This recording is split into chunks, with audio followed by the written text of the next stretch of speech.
Second cutting is where the fast stories get left behind and the real ones come to the surface. Out here, you learn how to listen differently. Doc, what's something you've seen an animal do that still defies explanation? Hmm.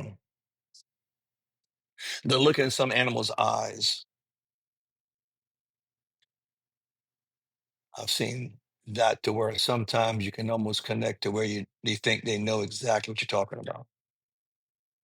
Griffin, my dog, for instance, just I look into her eyes, and for some reason, and I think every time I say something, she's understands what I'm talking about. Now that's not every time, right? I mean, there's dogs that want to attack you and bite you and whatever, but her something.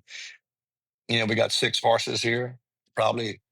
You know, all of them. I think listen to what I say. I don't know. Some animals you make the connection with, and some you don't. But yeah, that's always been something. That how much do they actually understand what we're doing that we don't know about? You know, What inspired you to become a veterinarian? that's a trick question.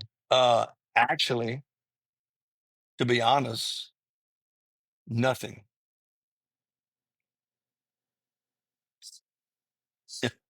the We always had animals when I was growing up. My dad owned a salvage yard, the largest in Louisiana. I was born and raised in that salvage yard, taking off parts every weekend, every summer, and I was gonna take over the salvage yard. I had no desire to go to college. That just wasn't in my thought process. They taught me into going to college, and first year I just messed around. GPA was horrible, like a one, maybe not even a D average, probably a point 0.5 average, and started maturing, for lack of better words. That's the only thing I can think happened. And started realizing how much money my parents were putting into me and how much I was messing around and not doing a damn thing. And then I sat back and I said, okay, well, what would I want to be if I was going to college? And that's what I came up with. Tony wanted to be a veterinarian since she was 5 years old. Me, I never had that undying love to be a veterinarian. Why? I just never did. Um, and when I was in college, I said, okay, what do I want to do? Well, I don't want to sell feed. Not wrong with selling feed, but I didn't want to be in the ag business or something. I wanted to do something a little bit different. And I said, well, hell, let me try being a veterinarian. And that was it. There was no big switch on that. And I'm so glad I did it. It has opened up opportunities for me that I never could have done before. It's a great profession. I love it. And I love the surgery part of it. Love the people, love the clients, love everything about it. So it was a great decision, but it was not an earth shattering decision when I decided to make it. How can you tell when a horse is lying to you? Mm. When they pin their ears back. Have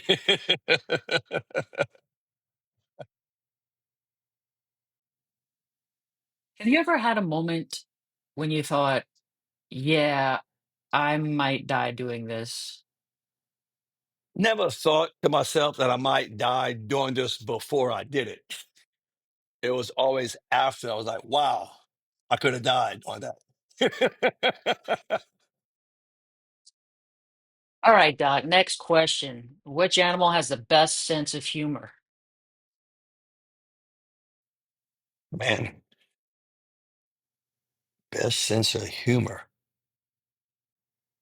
Man, monkeys are pretty cool because they so human like. The old world monkeys with the prehensile tail, like the colobus and the um um gibbons, um, spider monkeys. Those guys are pretty cool because they can use their tail as an extra hand, and they have a posable thumb. Monkeys are pretty cool because they mimic people and they do things. That's kind of always one that you look at a little differently than other animals because they can do those things. And they do some funny stuff sometimes. I don't know. And there's so many animals that do that could fall into that category, but not all the time. Like dogs are pretty cool, but not all the time. Same thing, you know. I don't know. It's a tough question. Have to table that.